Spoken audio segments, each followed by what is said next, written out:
Welcome back to the SAGU Sports Network. If you're just joining us, the SAGU Lions lead the number 10 team in the nation 30-0.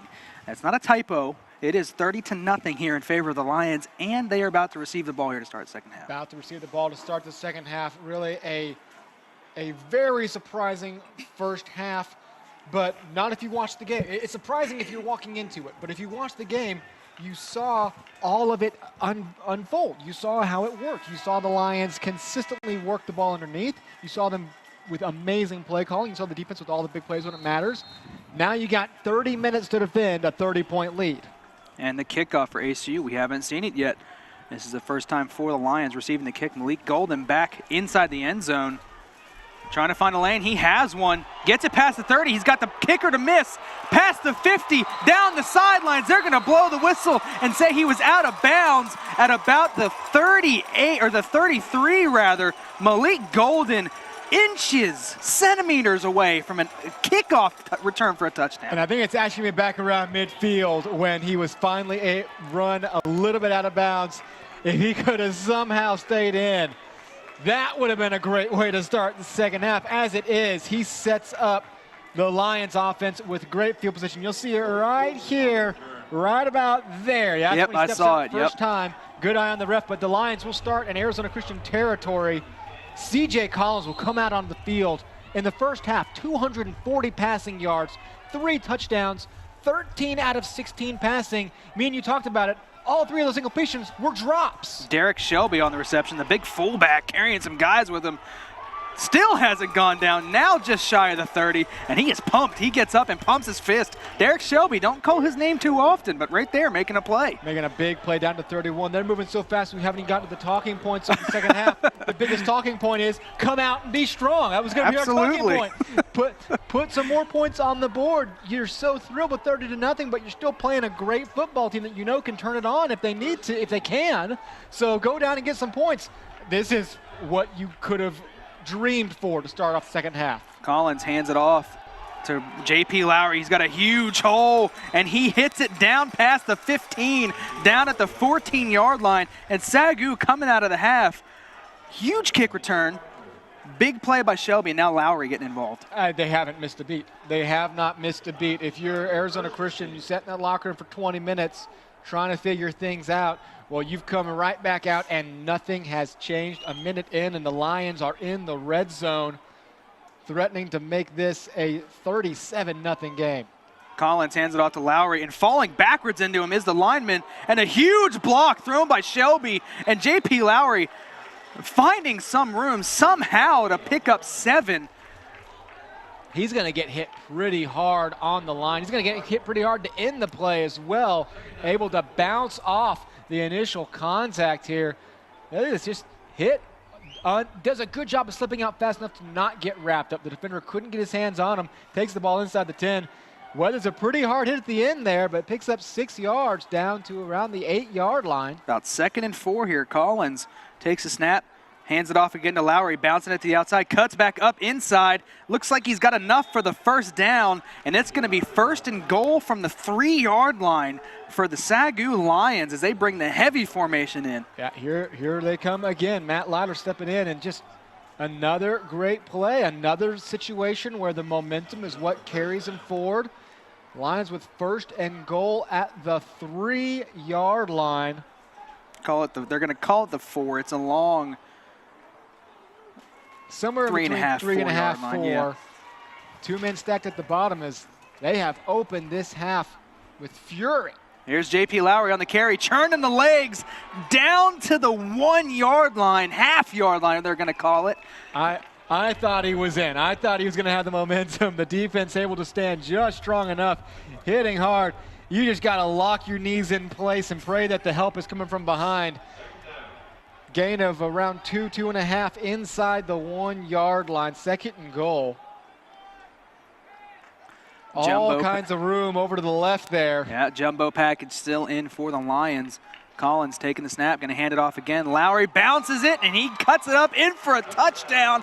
And the Lions, again, barring an extra point, can go up 37-0 And that is the exact same touchdown we saw to start the game off. You bring in the jumbo package.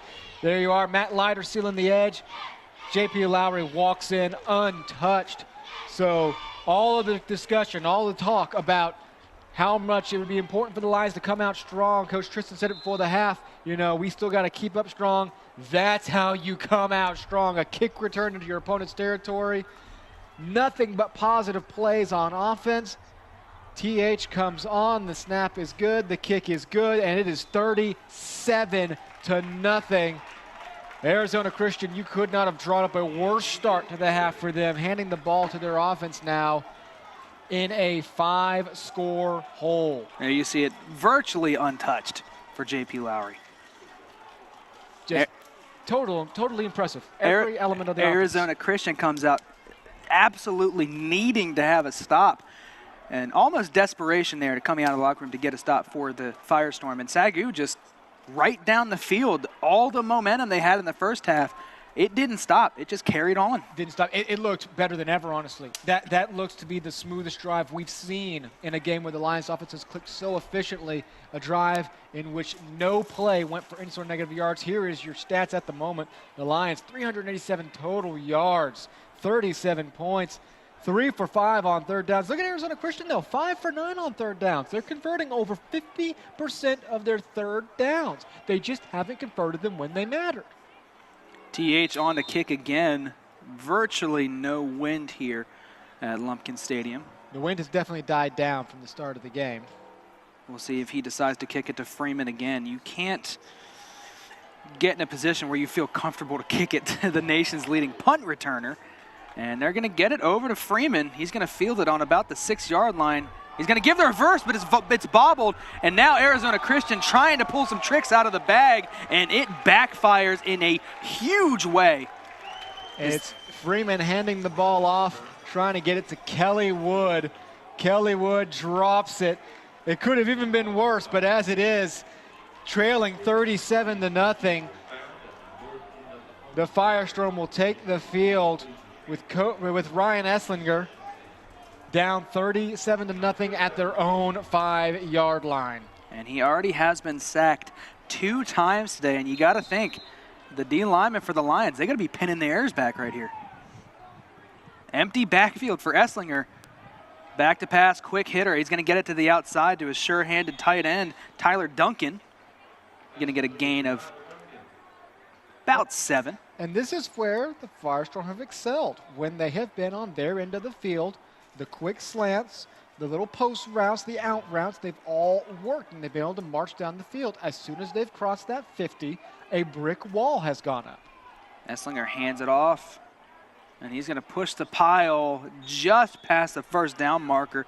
That was his man, Justin Carroll, the big running back we've seen so much today. Just enough of a push to get the first down, too. A battle that Arizona Christian's offensive line has not been winning consistently enough to really create any momentum, but they get a little win there, as if there definitely is really any glimmer of hope for Arizona Christian to start to put together a rally, it almost certainly has to start on this drive. Empty backfield for Esslinger. He's going to pump and go across his body. Great diving catch. That's Alan Freeman, the elite kick returner who hasn't really had his shot in this game. He's able to pick up the catch, 11 yards for the first down. 1st and 10, new set of downs here for the Firestorm. About the 25, maybe 26-yard line. Esslinger over 4 wide. He's going to roll out to his left. Looking to throw across his body here. Has to get rid of it. And he does. Dumps it out of bounds. Good coverage that time by the Lions. They've just had no way to make that rollout play work. The Lions have been all over it. Enough pursuit in the backfield. They do a good job of forcing the receivers to the sideline. Don't give any room for the play to develop. Those rollout plays just have not worked for Arizona Christian. They have almost every time involved throwing the ball away. Carroll in the backfield with Esslinger. Right now sitting at kind of a pistol formation, and he's back to pass. It's going to be a screen play sniffed out by Coleman, and Coleman's going to drop him for a loss of 7. Jordan Coleman read that like a book. At this point, it just feels like the momentum is shifting even further in the Lions' direction. That's one of those plays that we saw it earlier. You kind of let the defense kind of crash in and dump it off. It resulted in about a 15-yard gain the first time. This time, the Lions knew it was coming. They laid back, throwing for the big loss, 3rd and 16. 4 wide here for Esslinger. Still has his man Carroll in the running back with him. Back to pass is Esslinger, going deep this time, taking a shot downfield into triple coverage. Asking for a flag is Houston. He's not going to get it. Not going to get one when there's triple coverage on you. Triple coverage, and it's all just kind of bumping in. The ball wasn't thrown precise enough. The defense, another stop. Again, going up against the team, I feel like you have to go back and keep stressing this. We talked about this pregame. They are 14-0 in conference. They have won those 14 games by an average score of 42-18. And this offense has put 37 points on the board, and the defense hasn't surrendered a point so far. The punt is off. Northey is going to field it at about the 42, dancing around, trying to make some moves. He does. And you can only dance so long before someone's going to get you. There is a flag on the play, and typically that is going to go against the receiving team. We'll see what the call is here. Another very thrilling 1-yard gain. A lot of dancing, a lot of jumping, just no forward motion. And the longer that happens. During return, illegal block in the back, 15 to the return team. 10 yards from the spot of the foul, first down. As I say, the longer you dance around like that, the more of a chance you're going to end up with a penalty here. And we do see that illegal block in the back. Yeah, kind of a down on the ground. Probably one of those unnecessary ones. The guy's already kind of on the ground, but it will mark the ball back to the 34-yard line. I'll make it 33. SAGU will take over after just storming down the field to start the second half. Not bad field position again. And yeah, no reason to let up at this point still. There's still plenty of time to play. C.J. Collins is asking for something. Looks like there's an issue with the ball. And they are going to replace it.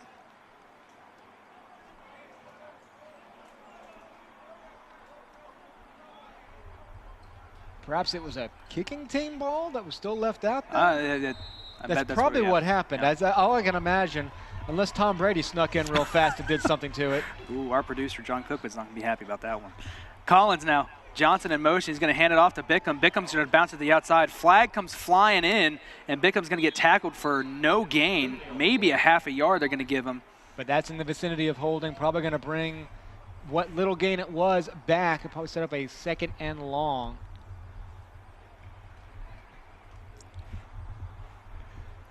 Wait on the call here. Probably asking Arizona Christian what they would like to do, if they'd like to accept the penalty or not. Holding. 61 offense. 10 yards from the previous spot. Still first down. And they do accept the penalty. And that's been something the Lions didn't have any problems with in the first half. So I guess if you're going to have problems with them, it might as well be up 37-0 when they start appearing. But 2 penalties on this drive already, 1 on the punt return. So essentially, you have lost 20 yards in penalties already. Not what you want to do if you're trying to put this game away for the Lions. 1st and 20 now for C.J. Collins in this Lions offense. Sending Johnson in motion again. He's going to fake the handoff to him, give it to Bickham. Bickham this time up the middle. He's going to get a good chunk of that yardage back. Keeps fighting. He's going to get about 9, maybe 8.5, 9 yards of that penalty yardage back, making it 2nd and 11. Exactly what you want to do on first down, make it more manageable. Another, again, a little bit of misdirection. Throwing the little play action in as the guy comes across the field on the end around. That opens up just enough to give that extra momentum you need. You have 2 very momentum backs. For Lowry, it's carrying guys forward. For Bickham, it's just getting that speed up, that quickness to make the moves. That little misdirection before the handoff is everything you need to create that momentum. They're going to call it 2nd and 12, then moving back a yard from where we thought he was going to be. Collins now 3 out wide to his left. Takes the snap, hands it off to Bickham again. Bickham had some room. Looked like he just ran right into the pile. That's going to make about 3rd and 10 here.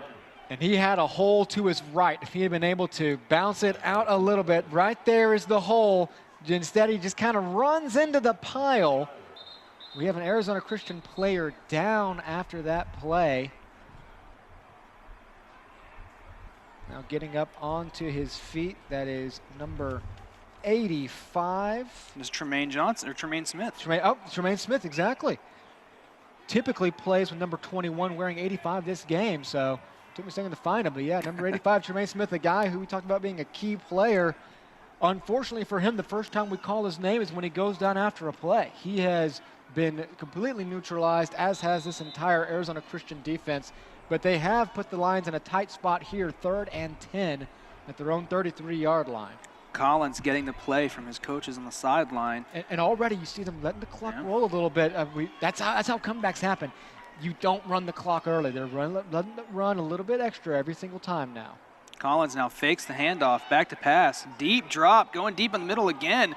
Looking for Brian Dotson, and it looked like they grabbed a hold of him to gain position. This is most definitely going to go against Arizona Christian. Watched it the whole way. That was clear pass interference. He was about to break away, gets the back of his jersey, grabbed a hold of, and yanked. And that's going to be a first down for the Lions. I would be shocked if this was not against Arizona Christian. Holding. Number 5 of the defense against an eligible pass receiver. 10 yards, automatic, first down. Just a holding call. I thought it would have been pass interference if the ball was probably in the air. You probably won't see it on this replay right here with the jersey being grabbed. It happened just before we could see the players there. But the damage is done. 10 yards and a first down. Deflating for this Arizona Christian defense. You need to get off the field. You got to get the ball in your offense's hands. And just like that, SAGU gets an automatic first down on 3rd and 10. Collins now remains in shotgun. Ricky Bickham still in the backfield with him. And he's going to hand it off to Bickham, bounces it outside, and this is where he's dangerous in the open field. Down the sideline, past the 30, and he's going to get pushed out of bounds at about the 24-yard line. Ricky Bickham, so explosive out of the backfield. It just happens so fast. There's the hole, and no one has a chance at that point. Good seal block on the outside. At that point, it's just, when do we get to bring him down? When do we get to corral him to the sideline? Because he's got the room, he's got the speed. They're going to call him out of bounds at the 25 exactly. And just like that, the Lions get the ball back into Arizona Christian territory. I mean, you get your doses of Lowry, you get your doses of Bickham. C.J. Collins has just been sharp as attack. It's just all working. Bobbled snap. Collins picks it up, gets it over to Donovan John. Donovan John runs through a tackle, gets past the first down. Flag comes flying in there after the pass. We'll see what the call is here. We'll see exactly what it is. It looks like the bobble might have delayed things enough to force a hold. Holding. 61 offense. 10 yards. First down. That's exactly what it was. A low snap slows things up enough, and yeah, you see the holding just underneath. Just a little bit of fighting. Negates a great pass and run, though. Back out to the 35-yard line. Going to get Dane Macklin on the hold, who is the center. Did have a low snap that time. Now they get the play call in, and again, the clock will just continue to run. And even though there's 22 minutes left, every second that ticks off the clock is just sand going through the hourglass for Arizona Christian right now. When you're down 37-0, you've got to start making some moves fast if you want any shot at this. The Lions milking the clock and still moving down the field. Collins fakes a handoff, rolling out to his right, running the flood here. Gets it to Justin Allen. Justin Allen gets the yardage back and then a little bit more. On 1st and 20, he's going to pick up 12 and a half, 13 yards. Good play call there. Justin Allen just kind of sitting in that zone.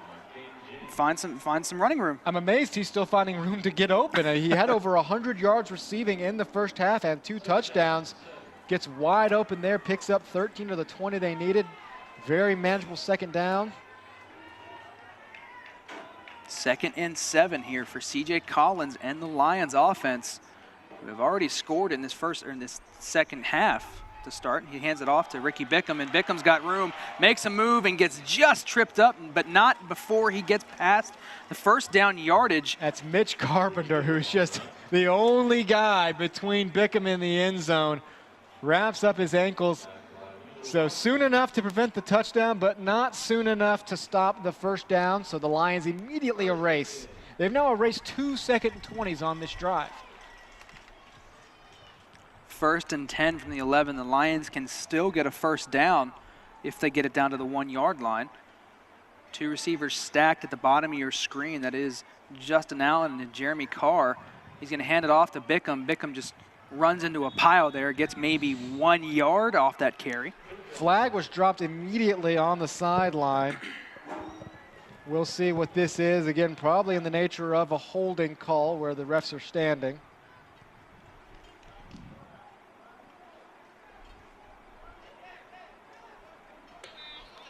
Offside. 18 of the defense. 5-yard penalty. Still replay first down. And you very rarely see that against a defensive back who is offsides guarding the 2 receivers down there. Again, we saw the 2 guys bunched down there, and must have just been enough for Josh Chadwick to try to jump it, maybe try to expecting the bubble screen, trying to get around his man. Instead, it's 5 free yards for the Lions. 1st and 5 at the 6. And again, they can still get that first down if they get it down to the 1-yard line. Clock ticks under 5.5 to play in the 3rd quarter.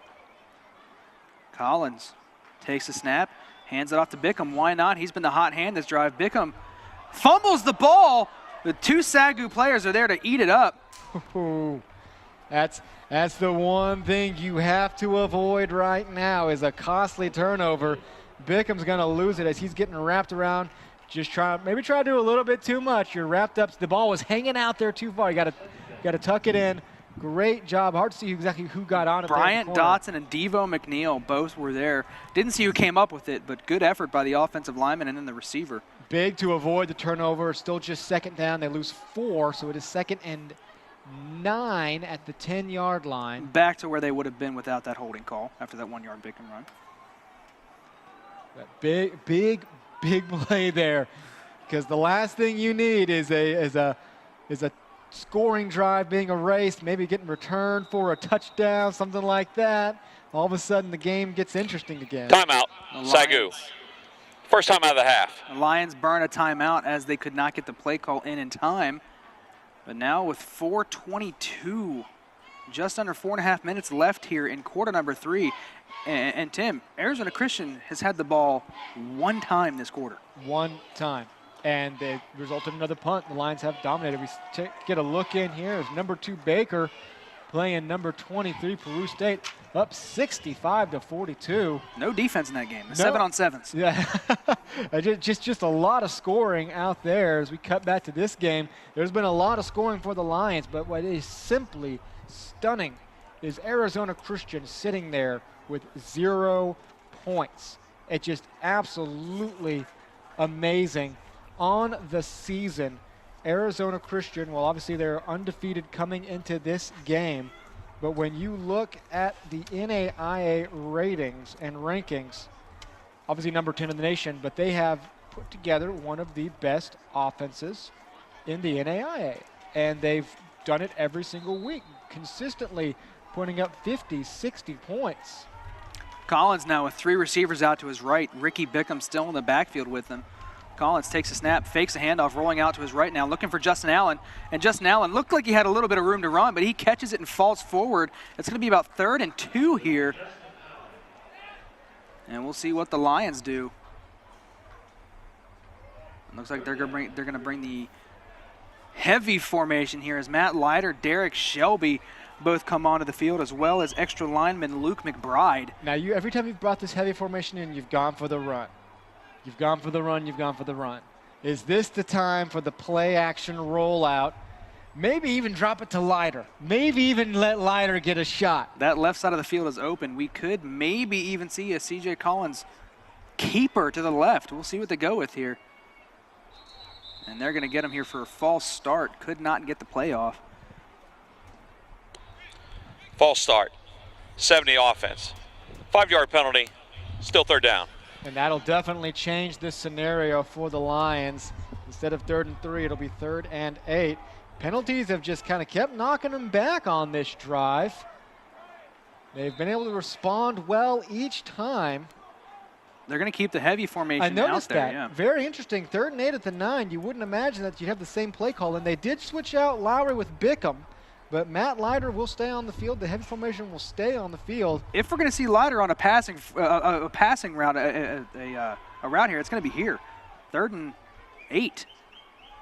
Collins back to pass. Leiter stays into block. The ball off the back of the defender, Tremaine Smith, looking for Jeremy Carr. Nice catch by the official there underneath the goalpost. Good hands. Tremaine Smith completely turned around, not even looking for the ball, is able to somehow get a piece of it. And that's, Arizona Christian finally gets some pressure on Collins, forces a pass too soon. Tremaine Smith, very nice coverage on the play to where he didn't even have to turn around for it, just to flex it away with his helmet. And now TH will come on for the 26-yard try here. Balboa to hold. Snap is good, kick is up, and the kick is good, say the officials, and TH, another impressive kicking performance. Ended the half with a field goal, gets one here in the 3rd quarter to put SAGU up 40 to nothing. And that was a great drive because you took around 6 minutes off the clock, just moving down the field, racing the clock away. You put those 3 points up on the board. You keep your score moving. Again, most crucially, there's only 18 minutes left in this game now. Arizona Christian running out of time, absolutely running out of time to honestly even salvage anything from this game. Again, this is a team that at the moment ranked number 15 in the NAIA in scoring per game, averaging nearly 42 points a game. Their defense also ranked number 15 in the NAIA, only giving up 21 points per game.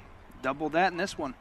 They've had such a good offense. Passing offense, they're number 27. They average 269 yards. Rushing offense, not nearly as impressive, but they've been so good this year. They've been so good throughout this year. This has just been a dreadful day for them and an excellent day for the Lions. All credit to what the Lions are doing, and just memo to the NAIA. A team that's about to be 4-1 is beating the number 10 team in the nation 40-0.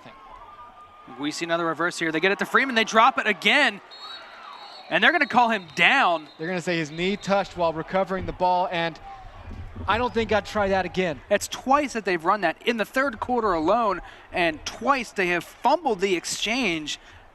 I understand you got to try to get something going, even in the kick return game, but why not just do a regular kick return at that point? You're good enough at it. You know you're good enough at it. You've got these elite kick returns. I don't know why you have to keep on trying this kind of stuff. Special teams have been a big problem. You've had those 2 drops on the kickoffs. You've had the punt that bounced off your own player, resulting in 3 points for the Lions. All 3 phases of the game have just been disastrous for the Firestorm. Hands it off to his man Carter. Carter finds a little bit of room, but gets brought down after about a gain of 3.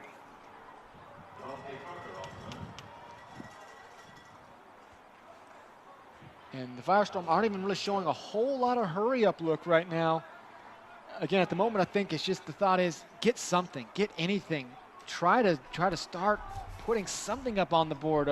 The win feels out of reach at this point, but try to get something going. The pitch out, the Lions are trying to stretch it out. They're going to do a good job. Elijah Pruitt coming up and sealing the edge, allowing for the rest of his team to come in and make the tackle. Good job by Pruitt that time to not let anything outside him. You'll see here at the bottom of your screen. And this is, just a...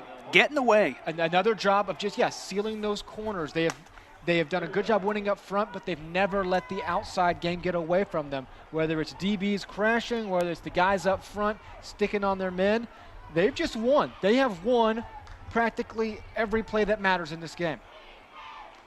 Esslinger back to pass on 3rd and long. Lions bring a little bit of pressure. Ball is up. Carl Morgan with an incredible one-on-one play got in the way of that pass. I think he swatted that. If you check the replay here, well-delivered ball, one-on-one coverage, and Carl Morgan's going to get a hand on it. Yep, intended for Kendrick Murphy. So another 3-and-out deep in their own territory. Arizona Christian is going to have to punt it away, and it's got to feel very defeated on that sideline right now. Unable to get anything going. Sam Northey back to return this punt. And the punt is off. Northey running underneath it, fields at about the 46-yard line, has a lane here, gets it past midfield, past the 40, down at about the 45-yard, they're going to call it the 44-yard line, or 46-yard line rather. Flag comes in late. And another flag, oh no, sorry, that was the same flag. He tossed it a little bit closer to show where the play was. Might have been a late block in the back or hold down the field. So that would probably only move it back out from the 35. During the return, illegal block in the back. 42 the return team, 10 yards from the end of the run, first down. So will only cost the Lions 10 yards from the end of the run, so they'll still take over inside Arizona Christian territory. One of our keys to the game we talked about pregame was how good Arizona Christian is on flipping the field. Best punt average in the NAIA, best punt return average in the NAIA. They have not won it today. The Lions have been the one that have made them pay for every punt, while the Lions have only punted once. So it's hard to flip the field when you're going down the field constantly. You're right, twice, and one of those was a turnover. J.P. Lowry takes the handoff on 1st and 10 and gets it just at the marker. It looks like they're going to call him just short. Nope, they're going to give him the first down. J.P. Lowry taking the first handoff here of this drive and getting that yardage back off that block in the back. Immediately, they have struggled with penalties in this half, but they have overcome pretty much all of them. I guess the one at the end there kind of forced you into the field goal situation, but besides that, they have not let these penalties hold them back. And you see C.J. Collins just taking all day long to get that call and let the clock roll down. We approach the fourth quarter, under a minute to play in the third here. All SAGU all the time in this one. Collins hands it off to Lowry. Why not? J.P. Lowry again cutting it up the middle of the field, hitting that hole, falling forward for another 4 yards, it seems, down to the 21-yard line. They're going to mark him down at the 20. He's going to be 6 yards beyond the first down marker, and it was his initial push that got him to the first down marker. Timeout, Arizona Christian. Their first time out of the half. And I think this might just be a time I say, come on, guys. Come on. This is ridiculous. We are, and yeah, you see the entire team being called in here. This is a team meeting for Arizona Christian. You're down 40-0. You're not winning this game. It's not happening. But this is becoming a problem. How quickly the Lions are coming down. It's time to salvage some pride. It's time to get on that line and start competing this last quarter like it's still a game. Because it has been such a demolition. And when you are such a good team that has excelled for so long, this can be hard to get back from. When a team that loses all the time knows how to lose. They know how to play a fourth quarter with fire and fury when they're 2-6. When you're a winning team and you're down like this, it can really start to hurt your psyche. So I'd like this timeout by Arizona Christian. Bring the team in.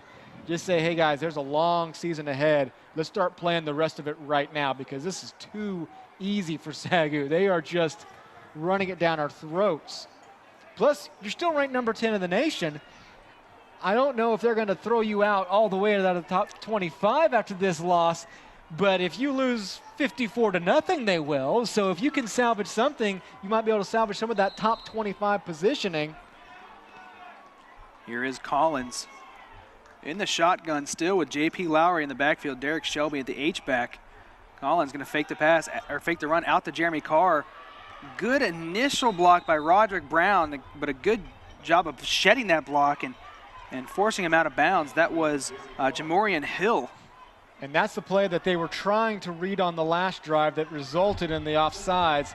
This time fighting through the block, only letting that play go for, well, I guess not even a yard. No gain on the play.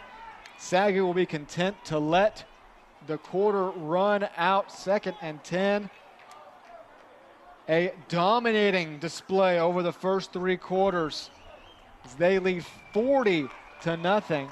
We have a final for you here. Number 2 Baker beating number 23 Peru State 65-42. Yeah, that opens up a spot in the top 25 for SAGU. I mean, it's not too early to start talking about it. I was about to say, is it? It's not. You have dominated this game. You're 15 minutes away from going to 4-1 after demolishing a team who has never lost in this conference. We got a trivia question for you now. What two teams are undefeated in the history of CSFL play? Well, we know. I believe I know the answer. If it's going into today, it's Arizona Christian and Oklahoma Panhandle State. Is that going to be our answers? That's my guess. That's my guess. Well, we know Arizona Christian is one of them. At least they are for the next 15 minutes. And you have nailed it. ACU at 14-0 and Oklahoma Panhandle State at 2-0. A little cheap because OPSU, it's their first year in the CSFL. They're still 2-0. But you know what? I do my research. And you know what? That means the Lions have a chance to break up another undefeated streak here pretty soon. We'll see. But yeah, I mean, I don't think it's too soon to start talking at all about a team that might be in the top 25. Here is J.P. Lowry on 2nd and 10. Takes it about for a half a yard maybe. Again, I'm having to go off of memory here because I do believe it was probably 2011 would have been the last time this Lions received any votes in the NAIA. I believe it was their first time they received any votes. They started the year 3-1, briefly received votes, and were unofficially like the number 32 ranked team in the NAIA, I believe. That's the highest they've ever risen. They are making a very strong argument today that they belong in the top 25 when your only loss is to a powerhouse D3 football team like East Texas Baptist. Collins back to pass, going deep to the end zone, and little overthrown for Jeremy Carr. Pretty good coverage that time by Trevon Richardson, the senior from Phoenix. One-on-one coverage with SAGU, really their best receiver coming into today, and Jeremy Carr with the 3 touchdowns last week against Texas Wesleyan. Yeah. Very good coverage. It was put in a spot that if he had been able to get there, he might have had a chance to haul it in, but the coverage was too good, and now TH will come out for his 3rd field goal attempt of the game. This will be around a 36-yarder. Make it 37. Been good all day today, has been TH. Only missed an extra point. The kick is up, snap is good, and the kick is good. TH continuing the elite kicker play that we've seen the last, really 4 or 5 years here at SAGU. Continuing it. It always is amazing how good of a kicker SAGU has. They're just always a guy that you can rely on. TH looking great this year. Did miss that extra point earlier in the game, but that also came off of a bobbled snap. Not 100% his fault. But he converts on another field goal and pushes the Lions lead to 43-0. And as we're talking about top 25, potential top 25 rankings for the Lions, there might be a lot of good news to go around this week. A potential for a top 25 in volleyball, I think we're saying at this point. You see a score update over here. Morningside beating Northwestern 41-20 with 10 minutes left in the 4th quarter out there. Volleyball, like you said, taking down the undefeated first place John Brown University last night in 3 sets. A clean sweep for the SAGU Lady Lions women volleyball team, and we talk about it. I get to call those games when they're here. Coach Morris said this is the best start he's had in his entire career, and that gym has some banners with his name on it. It's an excellent start for them so far. They've now beaten 2 teams who were undefeated to go into those games. Also beating Texas Wesleyan, and they are undefeated in conference play. So they're making a very strong case. I believe they won today as well against Bacone. So they could be making a strong case for the NAIA to send some top 25. So I think those rankings come out Tuesday. Not a whole lot of drama left in this game, but there may be some drama come Tuesday as we all sit around updating the NAIA website all day saying, hey, is this happening? Or are we going to get in? The SAGU football Lions, not to be outdone by their volleyball counterparts in their victory over John Brown, have come out and dominated 3 quarters of this game as we're in quarter number 4. Esslinger back to pass, can't find anybody. He's got to step up, and he's going to break a tackle but fall forward for about 6, maybe 7 yards. They're going to give him 7 yards on that broken down play, it looked like. It does look like he's just going to see the hole, say, all my guys are covered, and they were all covered. Try to pick up what he could. Esslinger with Kelly Wood in the backfield, rather. 4 wide for the senior quarterback for the Firestorm. Sends his man Sturgis in motion. He's going to hand it off to Wood. And Wood runs into the pile, but he's going to fall forward, move the pile a little bit for maybe 2 or 3 extra yards and pick up the first down for Arizona Christian. He had some speed going. If there had been a hole there, he might have been off to the races, but there was none. He got stood up. Does a good job, though, like you said, wrestling for, picking those extra few yards. At this point, the Firestorm, just go get that goose egg off the board. Just go do something to hang your hat on at the end of this game. If you're the Lions, you want to keep that goose egg. Oh, absolutely. This is all about keeping that shutout. Esslinger going deep. No one there. Miscommunication by Esslinger and his receiver, Isaiah Houston. Yeah, Houston cut in. I think Esslinger thought he was going out. Looks on the field. He sees he has a little step on him. And if he had a cutout, it probably would have been overthrown anyways. A little bit too much air on that one. Brings up 2nd and 10. Esslinger sends Sturgis in motion. He's going to hand it off to him. The speedy receiver looking for room to the outside. Kobe Roach does a good job of pursuit and contain, allowing virtually no gain on that play.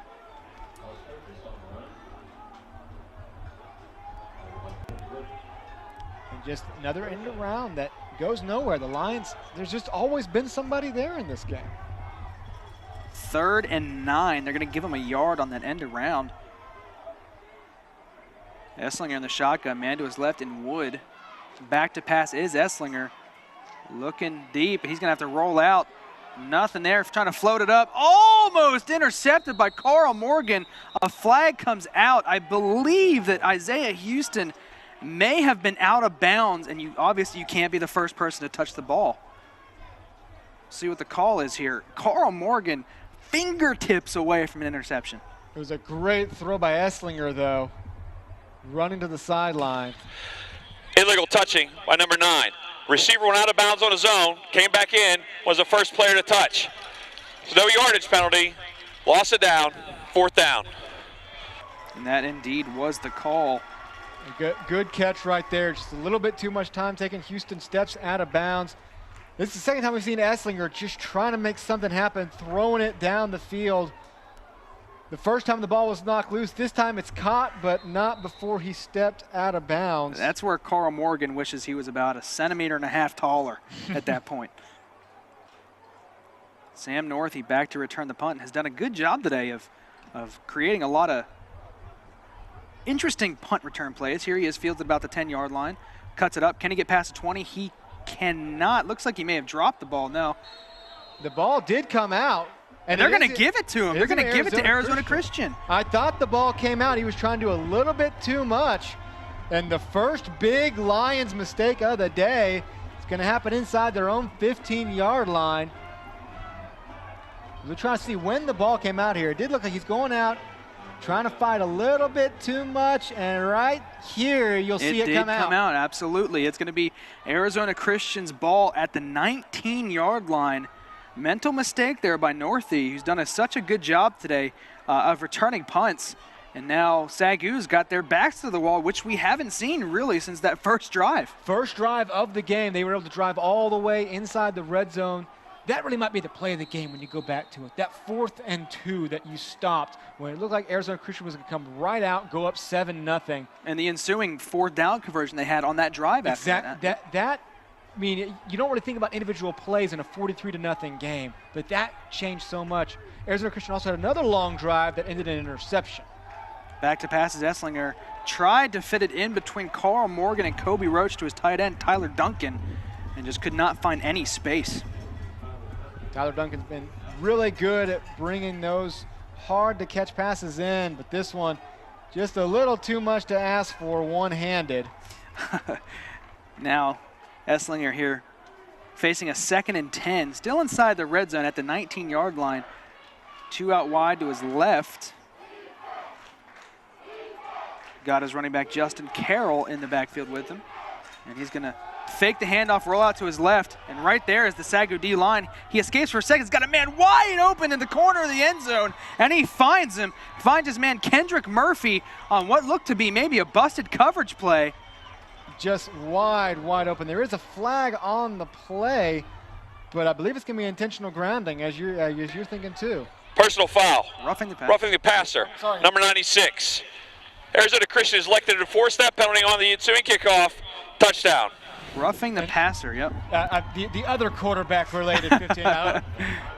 And yeah, Well, this has been what you wouldn't want to see in any other game at the very end here. Yeah, just totally busted coverage all alone. There's not a Lion within a mile of him. So a mental mistake on the punt return. And Arizona Christian scores the touchdown on an easy pitch and catch. And they're going to go for 2. And he's going to throw the slant, and it is not there. Here's another flag that comes in at the end of the play. Will they get a second crack at this? Personal foul. Roughing the passer, 96. Contact to the head. Half the distance, redo the try. That is back-to-back roughing the passer plays on Darnell Martin on the touchdown and now on the 2-point conversion.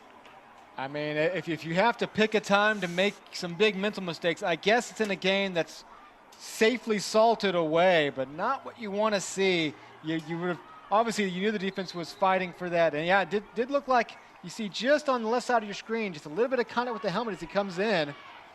Now they're from the 1-yard line. We'll see if they hand it off here. They don't. They're electing to go with the pass again, looking to that corner of the end zone and not able to find his man, Tyler Duncan. Good coverage by Carl Morgan. And just like that, SAGU now giving up the shutout, still leading 43-6. Like I said, that would be very devastating in the first quarter. Not so much now. And if anything, that always kind of, as a coach, it's almost kind of make you smirk a little bit. Go, okay, good. I really got some stuff I can hammer them on Monday now. Now I got some stuff. They've been pitching too much of a good game at this point. Now I can really bring out the hammer and say, hey, hold on to the ball. Hey, don't make bad penalties. How do we let this guy get 30 yards open in the end zone? Really hammer it on him. And the 15-yard penalty will mean they'll get the kickoff from the 50.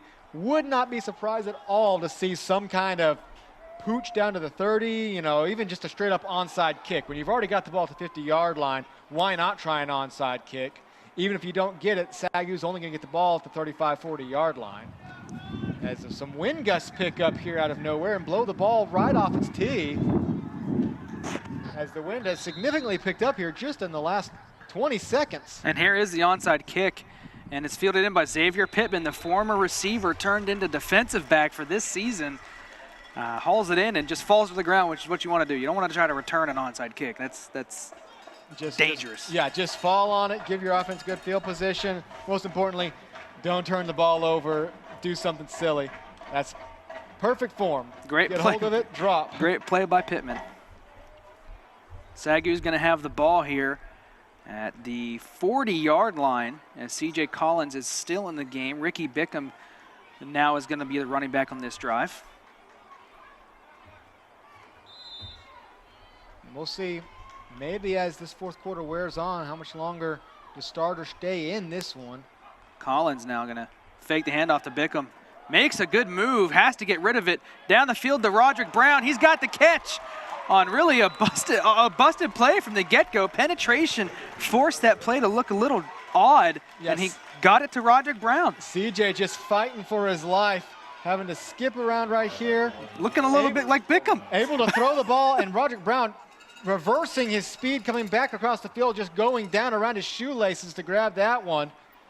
Great play. C.J. Collins with the elusive jab step on that one. It's always good to see. CJ's not exactly going to be your go-to running quarterback, but it's good to see that elusiveness in the backfield. Into ACU territory. Collins in the shotgun, says Donovan John in motion.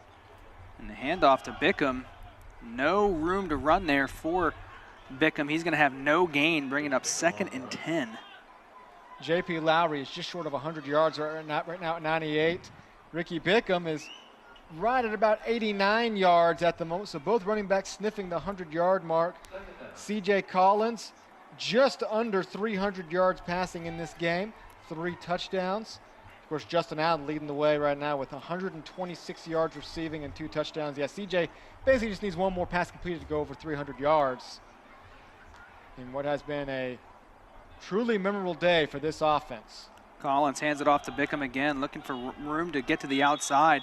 Nothing there, and it's going to be 3rd and 11 here. And will we see a pass attempt here from Collins with just about 10.5 left to play in here, quarter number 4? See if they try to pick up this first down. Keep the foot on the pedal. I imagine you're not quite at the territory of, you know, take a knee for chivalry's sake. You still got 10 minutes left in the game. At this point, you want to pick up the first down, just keep the clock moving. So, yeah, I would imagine you're going to see a pass play dialed up, unless Bickham can always pick up 12 on the ground, so why not hand it off to him? Collins fakes the handoff, back to pass. No one opens, got to roll out. There comes a flag, and he just dumps it out of bounds. And it looks like we may get another holding penalty here. And if you're Arizona Christian, you're most likely going to decline this. Yeah, I would definitely decline this. Just get the ball back on the punt. Holding. 77, offense. Penalties declined. 4th down. And SAGU definitely, I mean, the scoreboard shows it, has dominated the first 3 quarters. But the 4th quarter has not quite gone nearly as clearly. You've had a lot of penalties. You had the turnover. You give up the touchdown. So this is why you put a lot on early. This is why you don't let up out of the second half, because eventually the game's going to turn a little bit, and it has turned now.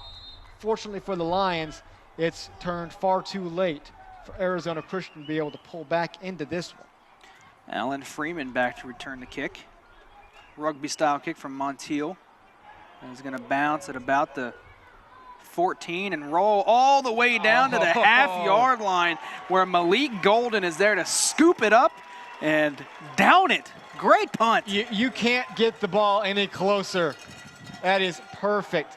Gets the roll. Montiel just such directional punting. Bounces, and it's going to take such a friendly SAGU roll.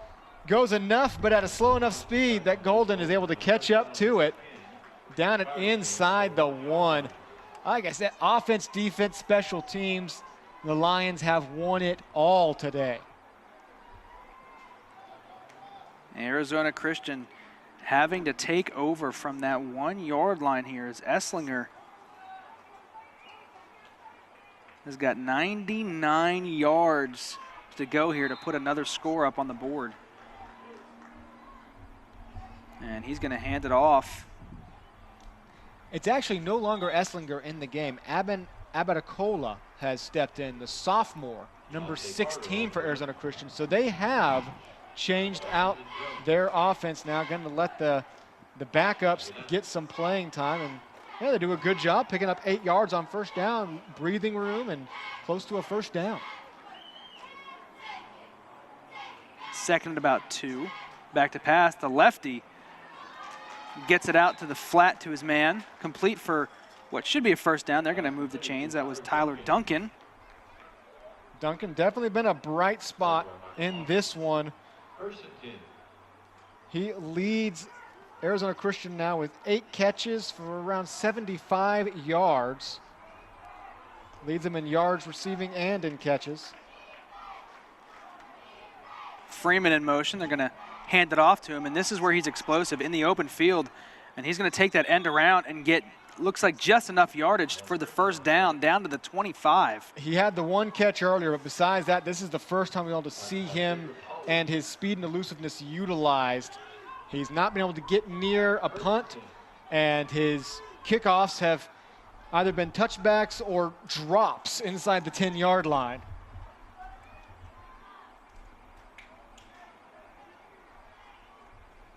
Little confusion going on here between receiver and quarterback.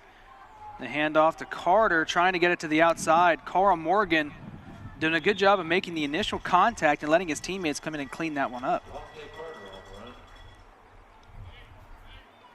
The running attack just has gone nowhere for Arizona Christian in this game. They're averaging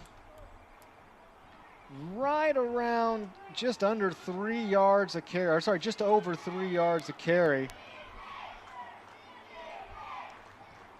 Abatacola gets him to jump, but he doesn't go off sides. The lefty looking on the sideline, picked off by Carl Morgan, who gets wrestled down at about the 47-yard line. Abatacola thought he had them drawn off sides, but I guess they were just not over far enough, and he tried to take a shot downfield, and Carl Morgan, easy interception for the senior. One of those times where you think you got a free play, but you don't, and so you end up paying for it. That's the 2nd interception of the game for SAGU. Give the offense the ball again in Arizona Christian territory. That's something we've said a lot in this game. C.J. Collins still the quarterback for the Lions with Michael Bledsoe in the backfield. We saw him get some carries at the end of that ETBU game. He showed a little explosiveness there towards the end, and he's got some time to show what else he can do here against another very talented team that SAGU's just really had their way with here. Two receivers stacked at the bottom of your screen. Collins in the shotgun is going to hand it off to Bledsoe, and Bledsoe met immediately in the backfield by Jason Whitfield, the big D lineman. Whitfield wins up front there, comes right in the backfield, puts the new running back on his heels immediately, and once the running back starts going backwards before you even hit him, that play's over. He's not going to get away from you. It's going to be a loss of 3. Out around the 50-yard line now. The clock continues to run. We're over halfway through the fourth quarter. SAGU will, of course, be content to just let the clock run down. Collins hands it off to Bledsoe again. Bledsoe, following his blockers, gets to just short of the original line of scrimmage. Going to bring up 3rd and 11. So definitely not the pristine quarter that we've seen otherwise. C.J. Collins, look at those stats. Just under 300 yards passing, 7 incompletions total in the game. But we know at least 3 or 4 of those were drops. He's been so accurate, and all 3 touchdown passes, which is so perfectly placed. A great game from him. We will keep our eyes on the rest of the CSFL, but Collins could be looking at 2 Player of the Weeks in 3 weeks with the numbers he's put up today. Especially against the opponent he's put it up against today. Here is Bledsoe now looking for some running room. He's not going to find much. Gets maybe 3. They're going to call it, they're going to call it 3 yards on that 3rd and 11 play, bringing up 4th and about 8, maybe 9. Yep, just content to run it 3 times and let the clock keep moving and punt it away. Another chance for Monteith to show off the punting skills. Under 6 minutes to play in this one. Really, again, worth mentioning again, a surprising result against a number 10 team in the nation. Montiel with a low line drive kick. It's going to bounce and settle at about the, call it 10.5, 11-yard line. Another good punt by Montiel. This game, going to a little bit of SAGU history here, reminiscent would have been 5 years ago, back in, I guess, 2011, 2012, that basketball season. The Lions put together an upstart program, starting to rise through the conference, showing a little bit of strength. They hosted the number 5 team in the nation, Our Lady of the Lake, and dominated them. Dominated them for both halves, just looked amazing. And that was the moment we knew that basketball team had arrived. They didn't make the national tournament that year, but they've made it every year since. That was the moment we knew that the basketball team had arrived. This could be a very similar moment. You are destroying the number 10 team in the nation. This could be the moment you've arrived. Running back pass here, and he's going to get rid of it. That was very slow developing, and just no one ever got open. He was just kept looking, kind of saying, all right, I guess I'm going to finally throw it before I take a 3-yard loss here. 2nd and 10 from the 11. So Justin Carroll will have an incompletion on his stat sheet in this one. That's got to be disheartening as a running back. Look at the stat sheet and see 0 for 1 on the day. It's really going to affect his overall passer rating. Abatacola now in the shotgun with Carroll to his left, or to his right, and now it's back to pass. The lefty, he's going to take off, rolling out to his left, flag in the secondary, and good coverage by Xavier Pittman. Almost an incredible catch by his receiver on the outside. That was Kendrick Murphy. Pittman stays with his man, gets turned around, but is able to turn around and just bat the ball loose. We'll see what the call is. Flag's in the secondary, maybe in the vicinity of a defensive hold. Holding. Number 9, defense. 10 yards, automatic first down. Exactly what it is. Bryce Bailey gets caught for the hold. See Justin Allen there on the sideline. 6 catches, 126 yards, and 2 touchdowns. They're having a lot of fun on that sideline right now. It's almost like I'm a coin flip right now. Player of the game, C.J. Collins or Justin Allen? Who would you lean? I abstain my vote. Well, does that mean I have to decide? I would give it to C.J. Collins. If I'm giving it to anybody, C.J. Collins going into the second half, 13 to 16 passing, and those 3 incompletions were 3 drops that should have been completed passes. And more than just even the beautiful touchdown passes. At the end of the first half, when they took over after the bobbled or the punt off the back, he did such a good job of just managing that drive, hitting every receiver he needed to, getting down to manageable field goal range, making it a 30-0 game before the half. He truly did do everything he needed in the half. Abatacola back to pass. Pittman almost got a pick. Diving attempt for Xavier Pittman. Just a little short. It's going to bring up 3rd and long, 3rd and about 9 here. As great as what Justin Allen did today was, C.J. Collins led this team every step of the way. We talked the first half about how good the play calling was, and it doesn't matter how good a play call is if the quarterback can't execute it. And he executed all those play calls to perfection. Back to passes, Abatacola looking out in the flats. He had his man, Alice Sturgis, and could not haul it in. That's going to bring up 4th down, and the punting unit comes back out for Arizona Christian. Sturgis is going to get the little pick over the middle. He has it in his hands, and he's going to have some yards in front of him. But like just about everything else today, it just hasn't gone Arizona Christian's way. They've never been able to find any momentum. Their only score has come off of a fumble deep in SAGU's territory. Northey, who did have that fumble earlier, is back to return this punt. The punt is up. It's a high one, a good punt. Going to go out of bounds. They're going to mark it. We'll see where they mark it. He's walking forward here. He is past the 20, so SAGU's going to have good field position here. Still walking. Just shy of the 30. 29-yard line. There's J.P. Lowry, 12 rushes for 98 yards and 2 touchdowns. As well as the punter of today, Maverick Montiel, done an incredible job getting a little FaceTime there with J.P. Lowry. Lowry, the leading rusher in the conference right now, going to turn in an effort just under 100 yards rushing. We see backup quarterback Ty Francis in now for SAGU with Bledsoe in the backfield.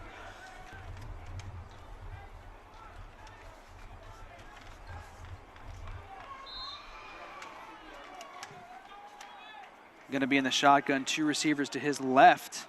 Going to hand it off to Bledsoe. Bledsoe looking for some room. Has a little bit. He gets about 5 yards on that carry. More than he received on his first few attempts. And not that we're going to see it here potentially, but I've heard from a lot of people that Ty Francis might actually have a stronger arm than C.J. Collins. That's just what I've heard around the couple players that I've talked to. There's Ricky Bickham, 13 rushes for 88 yards. So the two-headed monster of Bickham and Lowry. Francis fumbles the snap. He's going to land on it, be called down. All smiles on the SAGU sideline today. They're going to combine for 176 yards rushing on the day. They have every reason to be all smiles on the sideline. 43-6 against the 10 team in the nation. Like I said pregame, we were talking about time to change the script, time to elevate from a 3-1 team beating teams you're supposed to and beat the teams that on paper or according to the rankings you're not supposed to. They've not only beaten Arizona Christian, they've dismantled them. They have looked to be the far superior team from really the first drive of the game. Francis has trouble with the snap again. Bledsoe looking for room, gets back to the original line of scrimmage. Some trouble there at the snap. Back-to-back problems on the snap, but able to haul that one in, avoid a turnover, keep the clock moving up to the 32-yard line, and the punting unit will come on again. Maverick Montiel, who's done a very good job today. This would be probably the longest position he's had to punt from their own 32. This is a very good point. This late in the game, this is probably the farthest in their own territory that a SAGU drive has ever ended. We'll see if he still kicks it away from Freeman, who's back there ready to try to do something. He's going to land at about the 47 in one motion. Freeman gets it, and he looked like he was trying to take off. He got that ball off the hop and brought it down to the 44-yard line. Good job reading where the ball is. Just look at the speed to catch up with it. Catch on a hop and get into SAGU territory before he gets hauled down from behind. Marquise Clark on the tackle. So now Arizona Christian, ball on SAGU's 44-yard line, 2:18 remaining. Time enough yet to at least try to get double digits on the scoreboard. Batacola sends a man in motion. He's going to give it to him. Taking around the edge, he stops on a dime and gets it up for a gain of a little. That's Scott Kuhn as he gets a gain of 2.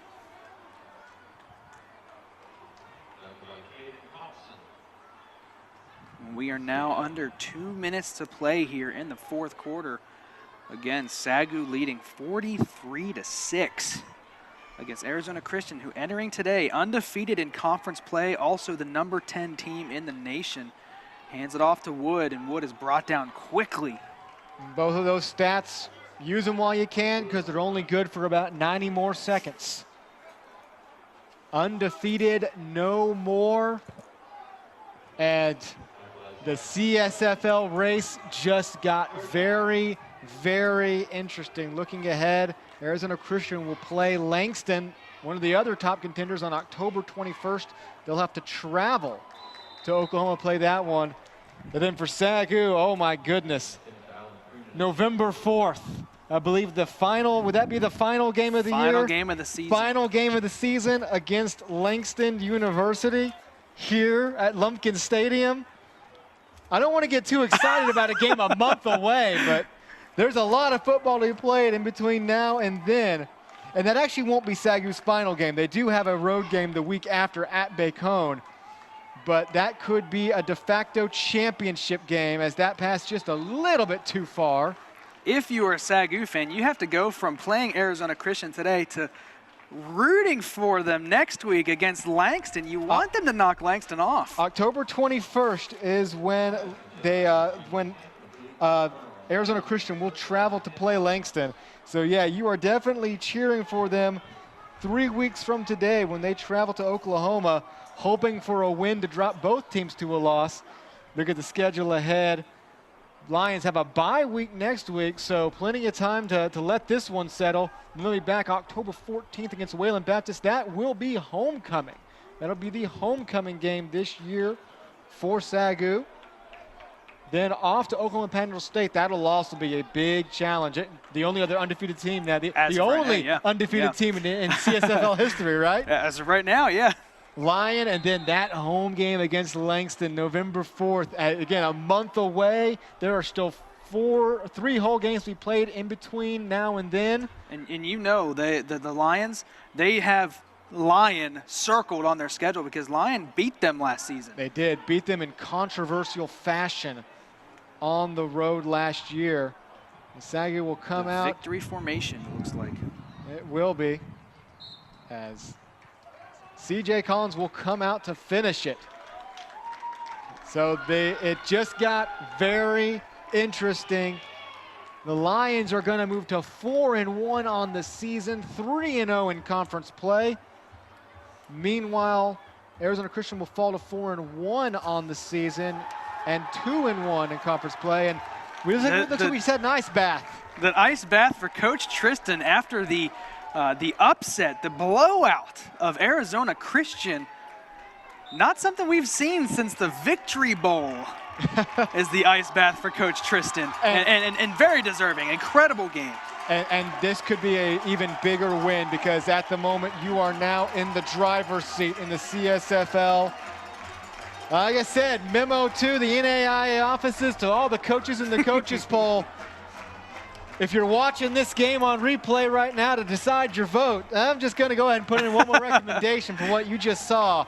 A 43-6 shellacking of the number 10 team in the nation, handing them their first ever loss.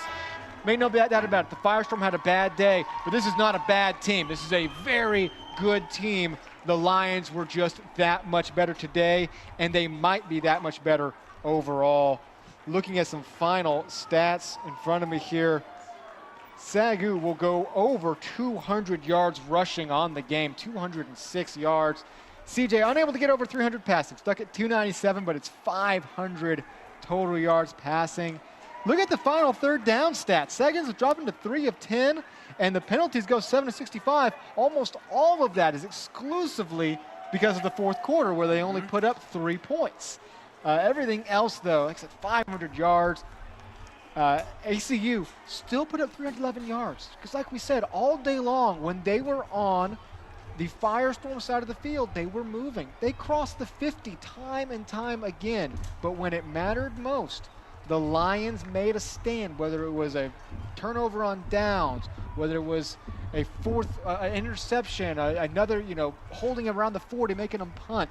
They were always making that stand. Like I said, the only 6 points come from 15 yards out after a fumble. So the defense effectively pitched a shutout. There's 6 points on there because of a special teams mishap.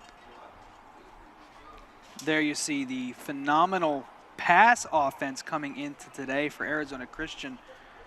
They were held to 178 yards. They actually ran for more yards than we're typically used to seeing from the Firestorm, but a great job by the Lions coverage to shut down that passing attempt led by Ryan Esslinger. 178 yards on the day.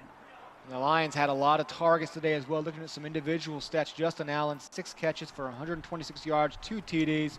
Roderick Brown, 5 for 97 and a touchdown. Zach Johnson, a name we haven't called much coming into this game, 3 catches for 43 yards. He also had a run or 2 in the game that was pretty big. Derek Shelby had the 1 big catch for 19. How about this? A game that you just won 43-6. Jeremy Carr, 2 catches for 6 yards.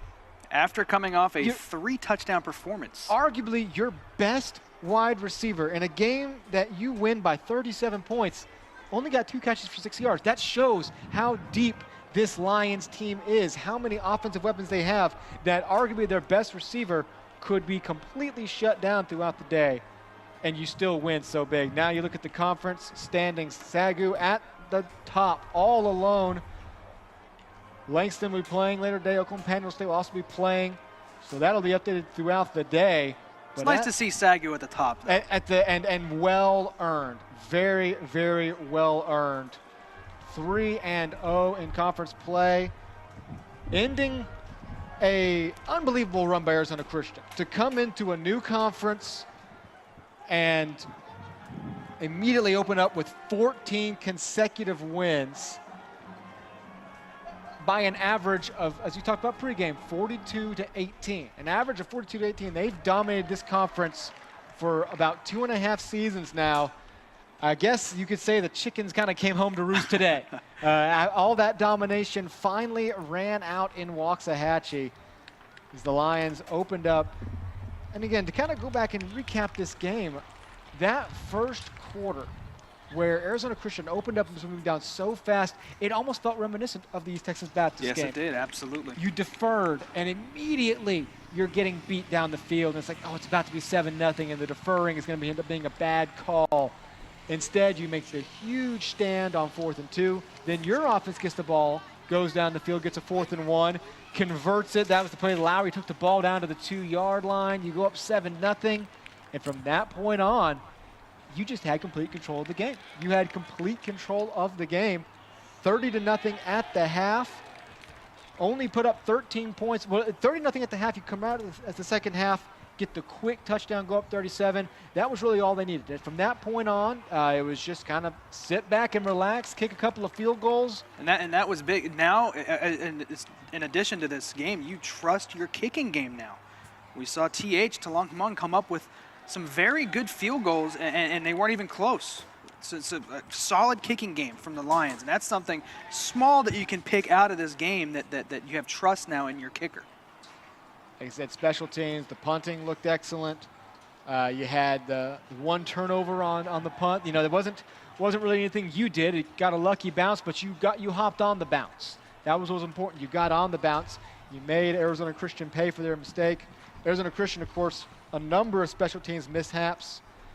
a number of turnovers throughout the game, the 2 interceptions, as well as a turnover on downs. As you see the Lions huddling over there. The classic Coach Tristan post-game speech. And it's got to feel good after this one. He's probably a little cold in that ice bath, but it's got to feel good on this post-game speech. And a lot to do ahead now, though. You still have, well, 6 games to go. 6 games to go. Thankfully, though, for the Lions, they do have a bye week this week, as you mentioned. Heal up a little bit, address some of the things that maybe you view as negative in this game. The penalties, clean that up a little bit that we saw in the second half. Not too much you can take from this game against the Firestorm, but Coach Tristan's going to take advantage of this bye week for sure as he prepares to play Wayland Baptist, another first-year team here in CSFL. That'll be 2 weeks from today, and that will be homecoming here at Lumpkin Stadium at Southwestern Assemblies of God University. Always a great weekend, and you always want to end that weekend with a big football win. And there will be a lot from here on out. All of a sudden, you know, the whole season's a tightrope. And the more you win, the higher the tightrope goes. And now you're 3-0, and you've got the biggest win on your calendar. Circle Arizona Christian at the start of the year. You've got that win. Coach Bo and now, JP, Coach Bo and JP and now you need to go and get 6 more. That's what you got to do. You got to go and get 6 wins, more. Absolutely. You know that Coach Tristan has the countdown. 6 wins, and that's what you get. Undefeated conference play, conference champions. You never know where that can take you. I mean, at this point, if you were to, I mean, this is looking way too far ahead, but, you know, we're talking about it. We're talking about it now. If you were to win the next 5 in conference, move to 9-1 on the season, and 8-0 in conference, especially with wins over teams like Arizona Christian, you would have to have a very convincing case to be in the NAIA playoffs. There'd almost be no question about that. So obviously still a lot to play, and you can still have spoilers. Like I said, Lyon beat you last year. Wayland Baptist is always a good opponent. You got Oklahoma Panhandle State. There's still plenty of challenges ahead. You just got to feel really good because this was, okay, to pardon the state motto, this was the Grand Canyon of challenges, okay? You had to jump this Grand Canyon straight out of Arizona. You did it, and you are now in the driver's seat in the CSFL. Excellent win here today. We're going to hear from defensive backs coach Bo Gretsch as well as JP Lowry here after this game, see how they feel.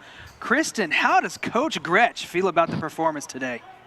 Thanks, Adam. I'm here with defensive back coach, Coach Gretsch. Coach, your defense was on fire tonight. What do you attribute to this success? Oh, just our hard work and preparation this week, you know, mentally and physically, and we just got after it. How do you feel going into your next game against Wayland Baptist? Well, it gives us some confidence, but, you know, we take it week by week, and we just got to prepare ourselves for next week and just get ready again. Thanks, Coach Gretsch, and congratulations. I'm also here with running back JP Lowry. JP, y'all had a super impressive 48-6 win over top-ranked Arizona Christian. What does this win mean to the team? It's a big win. It's a big win. Like I told him, you know, it's ring season. You know what I mean? Now we're on pace. We're on pace to win conference. We just got to win out the rest of the season, go to playoffs. So this was a big milestone for the program. How are you going to carry this momentum into your next game against Wayland Baptist? We got to just continue to improve and just, you know, go out there and do what we do. Simple as that. Thanks, JP Lowry, and congratulations. Back to you, Adam. Thank you, Kristen. There you see what you saw during the game. The players throwing the 4s up, pointing at that ring finger. It's ring season. I like that. You know, one of SAGU's big mottos, ring by spring. So ring by December. Ring by December. Let's do it. Little different meaning, I would think, in this context, though, too. Next broadcast here for the SAGU Sports Network is going to be Friday, October 6th, a huge matchup in volleyball. The Lady Lions host the Oklahoma City Stars. Always a huge matchup. Oklahoma City is always at the top of the standings, and as of right now, SAGU is the top of the standings in the Sooner Athletic Conference. So join us October 6th, 7 p.m. for the SAGU Lady Lions taking on Oklahoma City, the Stars, right here on the SAGU Sports Network. Big shout out to, big thanks to our student crew, our sideline reporter, Kristen Urban, my partner, as always, Tim Roberts. I'm Adam Ferguson. You have been watching the SAGU Sports Network.